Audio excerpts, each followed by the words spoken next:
All of you. जय हिंद। मैं अजय रावल एक बार फिर आपके समक्ष लेकर आया हूँ क्लास 12th NCERT से संबद्ध इतिहास विषय चैप्टर 7th। एक साम्राज्य की राजधानी विजयनगर। लगभग 14वीं शताब्दी से 16वीं शताब्दी के बीच की चर्चा हम इस टेस्ट एवं अभ्यास कार्य के जरिए करेंगे। विजयनगर को ही हम्पी साम्राज्य भी कहा जाता है। वर्तमान में हम्पी जो है यह कर्नाटक राज्य में स्थित है। एक बहुत ही सुंदर शहर। अब सिर्फ जो इसके अवशेष रह गए हैं, लेकिन अभी भी हम्पी आप घूमने जा सकते हैं। हम टेस्ट एवं अभ्यास कार्य प्रारंभ करें इसके पहले आप मेरे YouTube चैनल योर डेस्टिनेशन को जरूर सब्सक्राइब करिए ताकि लेटेस्ट वीडियो की सूचना आपको समय पर मिल सके।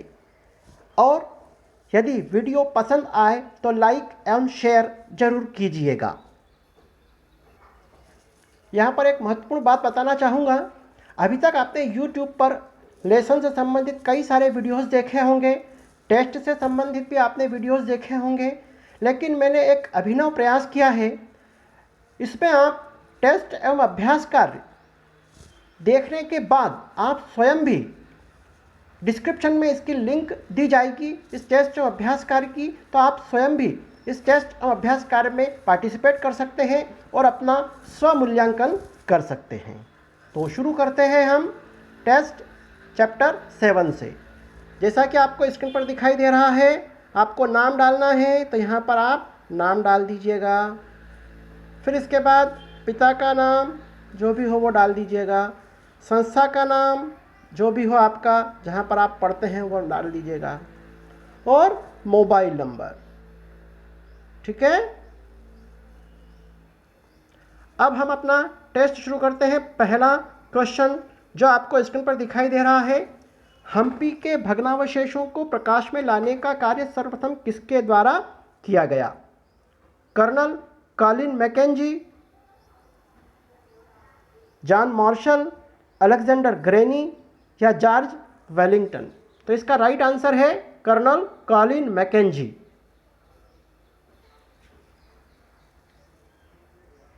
आपको स्क्रीन पर इसका आंसर दिखाई दे रहा है। हम्पी अर्थात विजयनगर के भग्नावशेषों को प्रकाश में लाने का महत्वपूर्ण कार्य सर्वप्रथम 1800 ईस्वी में पुरातत्वविद कर्नल कॉलिन मैकेंजी द्वारा किया गया था।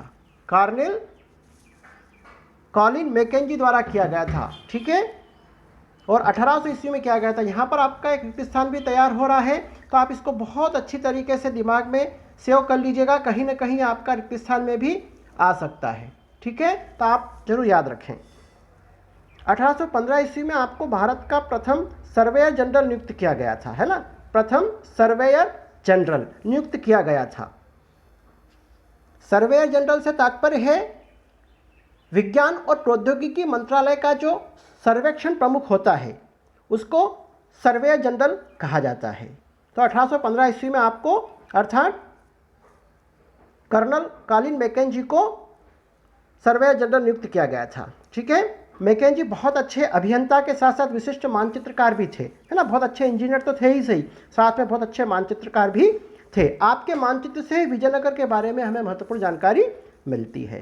यहाँ पर एक महत्वपूर्ण बात और बताना चाहूँगा। हम्पी नाम का आविर्भाव यहाँ की स्थानीय मातृ देवी पंपा देवी के नाम से हुआ। ये आपका एक और रिक्त स्थान यहाँ पर तैयार हो रहा है। ठीक है।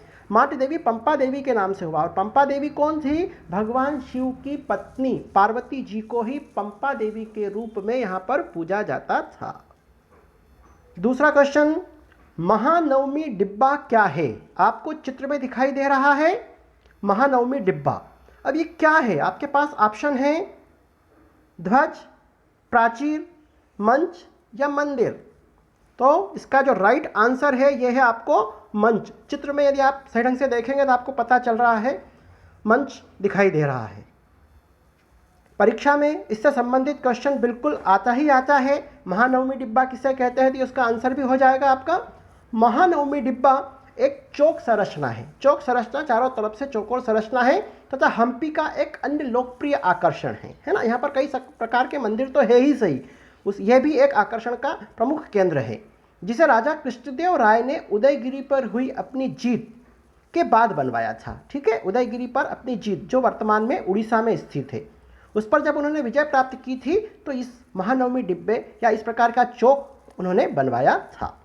यह प्राचीन स्थल हम्पी के शाही महलों में से सबसे ऊंची संरचना है। जितने भी शाही महल है उनमें यह सबसे ऊंची संरचना है। इसे हम मंच कहते हैं। यह हमारा रिक्त स्थान का हो गया, वस्तुनिष्ठ का जो क्वेश्चन था उसका आंसर हो गया है। लेकिन यह प्रश्न आपका 4 नंबर में भी कभी आए तो आप इसको जरूर लिख सकते हैं। संरचना से जुड़ा एक वार्षिक राजकीय अनुष्ठान होता है। यहाँ पर एक वार्षिक राजकीय अनुष्ठान भी होता था, जो संभवतः शरद मास में, है ना, शरद मास अर्थात सितंबर तथा अक्टूबर, वर्तमान की बात करें तो सितंबर तथा अक्टूबर माह में यह आयोजित किया जाता था और यह 10 दिनों तक चलने वाला विशेष पर्व होता था। और कभी 1 नंबर में रिक्त स्थान में आ सकता है महानवमी का शाब्दिक अर्थ। तो महानवमी का शाब्दिक अर्थ होता है महान नवा दिवस। जैसे हमारे यहाँ नवरात्रि मनाते हैं, 10वें दिन हम दशहरा मनाते हैं, इसी प्रकार 10 दिनों का त्यौहार वहाँ पर भी उस समय मनाया जाता था। अगला क्वेश्चन है आपका, विरूपाक्ष मंदिर में भगवान विरूपाक्ष को किस भगवान का अवतार माना जाता है? ऑप्शन है आपके पास भगवान शिव, भगवान विष्णु, भगवान कृष्ण या भगवान राम। तो इसका राइट आंसर है भगवान शिव। विरूपाक्ष मंदिर में भगवान विरूपाक्ष भगवान शिव के ही अवतार माने गए हैं। ठीक है, भगवान शिव के ही अवतार विरूपाक्ष माने गए हैं। यह मंदिर लगभग 9वीं से 10वीं शताब्दी में बना था और कालांतर में विजयनगर की स्थापना के बाद इस मंदिर को और अधिक बड़ा किया गया। इस मंदिर के पूर्वी गोपुरम का निर्माण राजा कृष्णदेव राय द्वारा करवाया गया था। अगला क्वेश्चन है आपका, हिंदू सूरत राणा का क्या अर्थ होता है? ऑप्शन है आपके पास मुस्लिम सुल्तान, हिंदू सुल्तान, पंडित सुल्तान या क्षत्रिय सुल्तान। तो इसका राइट आंसर है हिंदू सुल्तान। हिंदू सूरत राणा यह अरबी भाषा का शब्द है। सुल्तान का संस्कृत अनुवाद था। ठीक है, जो सुल्तान अरबी भाषा में कहा जाता है, मुस्लिम के जो भी शासक हुए हैं उनको सुल्तान कहा जाता था, दिल्ली सल्तनत के जो भी राजा हुए उनको भी उस समय सुल्तान कहा जाता था। तो इसका अर्थ क्या होता है? हिंदू सुल्तान। नेक्स्ट क्वेश्चन है आपका, विजयनगर साम्राज्य में गोपुरम किसे कहा जाता है? आप चित्र को देखिएगा, आपको ऐसे कर्नाटक में ऐसे कई सारे मंदिर, दक्षिण भारत में और भी कई सारे मंदिर आपको इस प्रकार मिल जाएंगे, है ना। तो गोपुरम किसे कहा जाता है? आप चित्र को बहुत अच्छी तरीके से देख लीजिएगा। ये जो चित्र बताया गया है मदुरई के नायकों द्वारा बनवाया गया एक गोपुरम है। ठीक है, ऑप्शन है आपके पास मंदिर, मंदिर के चबूतरे, मंदिर के भव्य प्रवेश द्वार या मंदिर की मूर्ति। तो निश्चित ये मंदिर के बाहर बने हुए होते थे, तो ये मंदिर के भव्य प्रवेश द्वार कहलाते थे। गोपुरम अर्थात मंदिर के भव्य प्रवेश द्वार। इससे संबंधित भी यदि प्रश्न आए तो आप लिख सकते हैं, गोपुरम को गोपुर भी कहा जाता है, इसे विमानम भी कहते हैं। एक स्मारकीय अट्टालिका होती है। स्मारकीय अट्टालिका बहुत ऊंची जो होती है उसको स्मारिका अट्टालिका कहा जाता है। प्रायः शिल्प से सज्जित एवं अधिकतर दक्षिण भारत के मंदिरों के द्वार पर स्थित होते हैं। इस प्रकार की जो अट्टालिकाएं बनी हुई होती है जिसे हम गोपुरम कहते हैं, यह आपको दक्षिण भारत के कई मंदिरों में इस प्रकार की आकृतियां मिल जाएगी। यह मंदिरों की 4 दीवारी में बने द्वार का काम करते थे। चारों तरफ 4 दीवारी होती थी और ऐसे गेट बना दिए जाते थे, उस गेट पर इस प्रकार के गोपुरम बनाए जाते थे। इन्हें भव्य प्रवेश द्वार भी कहा जाता है। दक्षिण भारत के ज़्यादातर मंदिरों में गोपुरम शासकों के साथ वहाँ के नायकों ने बनवाए थे। ये जो गोपुरम बनवाए गए थे वहाँ के शासक, यहाँ पर बताना चाहूँगा, शासक को राय कहा जाता था और नायक जो उनके नीचे अधीनस्थ होते थे, है ना, उनको नायक कहा जाता था। अगला क्वेश्चन है आपका, रथ के आकार का एक अनूठा मंदिर कौन सा है? चित्र दिखाई दे रहा है आपको। अब ये किस मंदिर का है? आपके ऑप्शन है बृहदेश्वर मंदिर, पीताम्बरा पीठेश्वर मंदिर, विरूपाक्ष मंदिर या विट्ठल मंदिर। तो इसका राइट आंसर है विट्ठल मंदिर। यह मंदिर 16वीं सदी में निर्मित रथ मंदिर के नाम से विख्यात है, जिसे हम विट्ठल मंदिर भी कहते हैं। इस मंदिर के जो प्रमुख देवता हैं वो है विट्ठल, जो सामान्यतः महाराष्ट्र में पूजे जाते हैं। ठीक है, तो विट्ठल भगवान को भगवान विष्णु का ही एक रूप माना गया है ना। यहाँ विट्ठल मंदिर में जो खंबे हैं, इन खंबों का भी एक रहस्य है, यह अब तक उजागर नहीं हो सका है। दरअसल इस मंदिर में 56 स्तंभ है, जिन्हें थपथपाने पर संगीत की ध्वनि सुनाई देती है। तो निश्चित है, जब भी आप कहीं घूमने का प्लान करें तो हम्पी आप जरूर जाएं, आपको बहुत अच्छा लगेगा। एक काफ़ी खूबसूरत शहर है। नेक्स्ट क्वेश्चन है आपका, विजयनगर के किस शासक ने वेद मार्ग प्रतिष्ठापक की उपाधि ग्रहण की थी? ऑप्शन है संगम वंश के राजा हरिहर ने, संगम वंश के राजा बुक्का ने, तुलु राजवंश के राजा कृष्णदेव राय ने, या सुलु राजवंश के राजा नरसिंह ने। तो इसका राइट आंसर है संगम वंश के राजा बुक्का ने वेद मार्ग प्रतिष्ठापक की उपाधि। अब बुक्का कौन थे? 1356 ईस्वी में जब हरिहर की मृत्यु के पश्चात उसके भाई बुक्का विजयनगर के राज सिंहासन पर आसीन हुए, तो उन्होंने हिंदू धर्म की सुरक्षा का दावा किया और वेद मार्ग प्रतिष्ठापक की उपाधि ग्रहण की। वेद मार्ग प्रतिष्ठापक अर्थात अपनी जनता से उन्होंने वादा किया कि जो वेदों में बतलाए गए मार्ग में उन पर चलूंगा। 1336 ईस्वी में ही हरिहर एवं बुक्का इन दोनों भाइयों ने मिलकर विजयनगर राज्य की स्थापना भी की थी। यहां पर आपका एक और रिक्त स्थान तैयार हो रहा है। अगला क्वेश्चन है आपका, विजयनगर साम्राज्य का विनाश कब एवं किस युद्ध में हुआ? 1526 ईस्वी में पानीपत का युद्ध, 1527 ईस्वी में खानवा का युद्ध, 1565 ईस्वी में तालीकोटा का युद्ध और 1576 ईस्वी में हल्दी घाटी का युद्ध। तो राइट आंसर है इसका 1565 ईस्वी में तालीकोटा का युद्ध।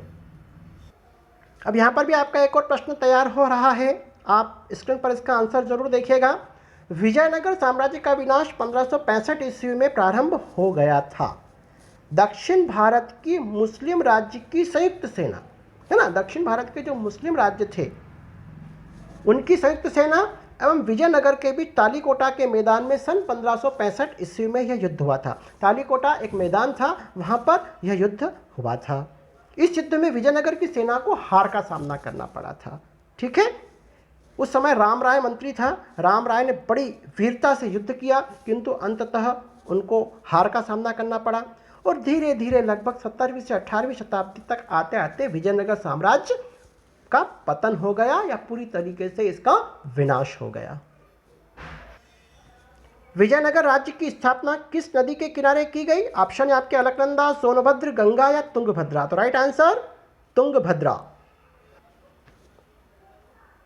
विजयनगर राज्य की जो स्थापना की गई थी वो तुंगभद्रा नदी के किनारे की गई थी। इस नगर की स्थापना संगम वंश के प्रसिद्ध शासक हरिहर एवं बुक्का दोनों भाइयों ने 1336 ईस्वी में की थी, है ना। ये वापस यहाँ पर आपको डबल एक बार और बता दिया गया है, तो आप बहुत अच्छी तरीके से इसको याद कर लीजिएगा। विजयनगर राज्य की स्थापना 1336 ईस्वी में हरिहर और बुक्का नामक दो भाइयों ने की थी।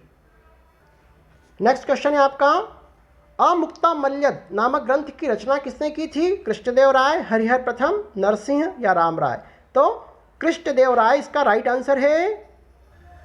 अमुक्तमाल्यद, है ना, अष्ट मोतियों की माला, इस ग्रंथ की रचना तेलुगु भाषा में तुलु राजवंश के सबसे प्रतापी शासक कृष्णदेव राय ने की थी। यहाँ पे दो रिक्त स्थान तैयार हो रहे हैं आपके। कृष्णदेव राय किस वंश के थे? तुलु राजवंश के थे। उनकी प्रसिद्ध पुस्तक कौन सी थी? तो अमुक्तमाल्यद।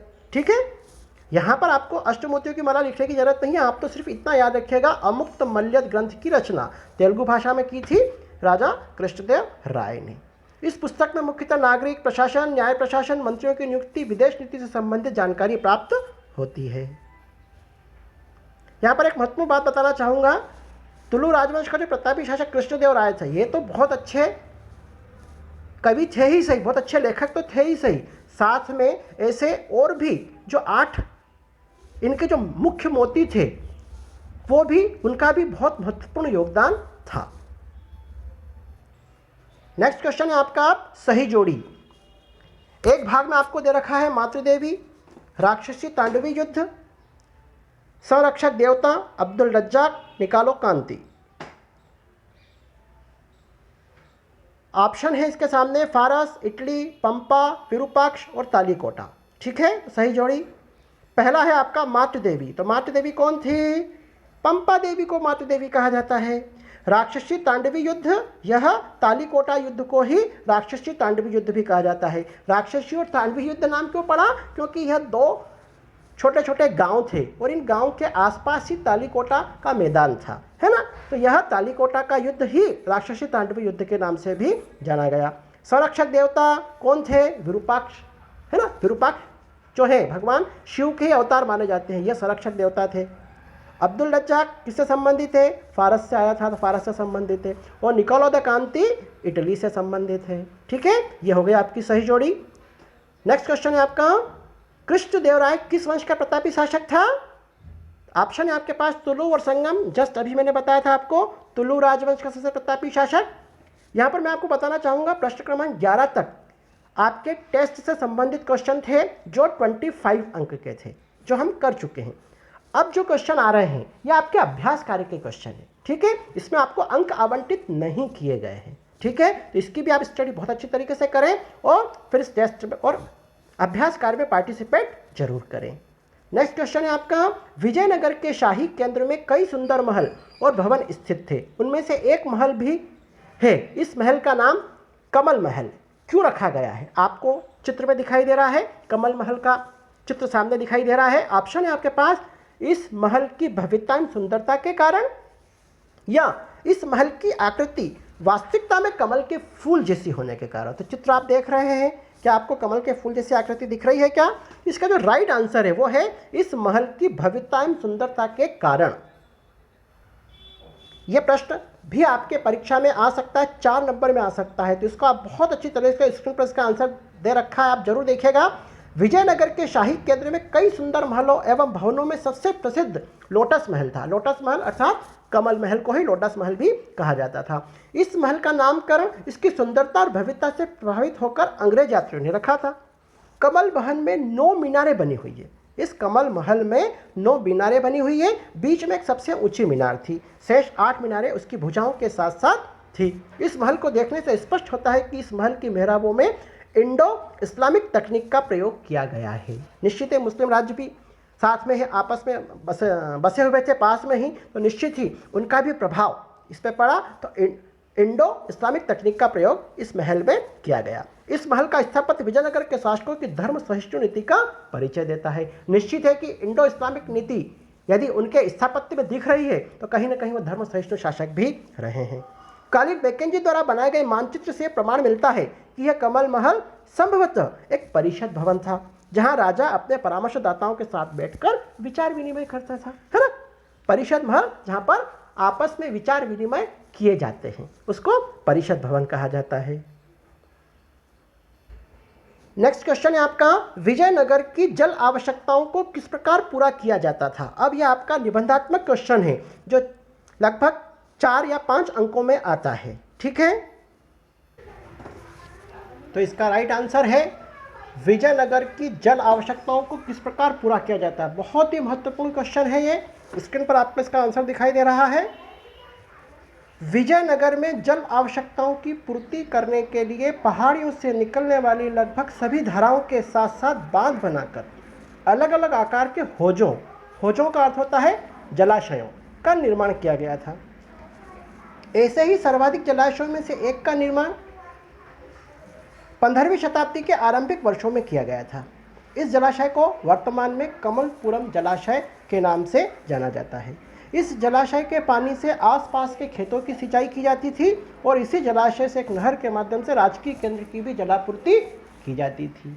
ठीक है, विजयनगर की सर्वाधिक महत्वपूर्ण जल संरचनाओं में एक और नहर थी, हिरिया नहर। यह भी मुख्य है और यह नहर तुंगभद्रा नदी पर बने बांध से पानी लाया जाता था। इस नहर का उपयोग भी सिंचाई के साथ साथ जो वहाँ की प्रजा थी उसके लिए भी पानी उपलब्ध कराया जाता था इस हिरिया नहर से। इस प्रकार विजयनगर के शासकों द्वारा जल प्रबंधन के लिए आवश्यक प्रबंध किए गए हैं। बहुत ही महत्वपूर्ण क्वेश्चन है, आपको स्क्रीन पर दिखाई दे रहा है, यह आप जरूर नोट करिएगा, परीक्षा की दृष्टि से वेरी IMP क्वेश्चन है ये। ठीक है, अब हम आ गए बिल्कुल अंतिम क्वेश्चन। कृषि क्षेत्र को किलेबंद भूभाग में क्यों समाहित किया जाता था, संक्षेप में बताइए। बहुत ही महत्वपूर्ण क्वेश्चन है यह आपका। आप प्रश्न को बहुत अच्छी तरीके से समझ गए होंगे। अपने राज्य को तो किलेबंद सभी शासक करते हैं, लेकिन विजयनगर के शासकों ने कुछ हटके काम किया। जो कृषि क्षेत्र की जो भूमि थी उसको भी उन्होंने किलेबंद किया था। अभी किलेबंद क्यों किया था उसका आंसर आप नीचे देख पा रहे हैं, अपने स्क्रीन पर देखिएगा। विजयनगर शहर की किलेबंदी की सर्वाधिक महत्वपूर्ण बात यह थी कि इसके अंतर्गत कृषि क्षेत्र अर्थात खेतों को भी घेरा गया था। खेतों के आसपास भी उन्होंने बाउंड्री बना दी गई थी। कृषि क्षेत्र को किलेबंद भूभाग के अंतर्गत रखने का विशिष्ट उद्देश्य था। अब क्या उद्देश्य था? घेराबंदियों का मुख्य उद्देश्य शत्रु को खाद्य सामग्री से वंचित कर आत्मसमर्पण के लिए बाध्य करना होता था। यह आपका 2 नंबर में अलग से भी क्वेश्चन आ सकता है। घेराबंदियों का मुख्य उद्देश्य शत्रु को खाद्य सामग्री से वंचित करना। यदि कोई शत्रु आक्रमण करने के लिए आएगा तो उसको खाद्य सामग्री उपलब्ध नहीं होगी, क्योंकि वह घेराबंदी करी हुई रहेगी। इस प्रकार की घेराबंदी कई महीनों तक, यहाँ तक कि कई वर्षों तक चला करती थी। ठीक है। विजयनगर के शासक अपने संपूर्ण कृषि भूभाग को शत्रु द्वारा किए जाने वाले विनाश से बचाना चाहते थे, है ना। शत्रु यदि आक्रमण करेगा तो हो सकता है वो कृषि को भी खत्म कर सकता है, तो भोजन की या कई प्रकार की समस्याएं आ सकती है। इसीलिए उन्होंने बहुत ही खर्चीली पद्धति होने के बाद भी इसका अनुसरण किया। अब इसके क्या क्या लाभ है, बहुत संक्षेप में लिखा हुआ है यहाँ पर। शत्रु से सुरक्षा, दूसरा पॉइंट है स्थानीय जनता को अनाज की पर्याप्त उपलब्धता, और तीसरा है शत्रु सेना में खाद्यान्न संकट की स्थिति। इसको आप एक एक 2-2 लाइन में भी इसका वर्णन कर सकते हैं। ठीक है। तो निश्चित ही आपको यह वाला टेस्ट और अभ्यास कार्य काफ़ी पसंद आया होगा।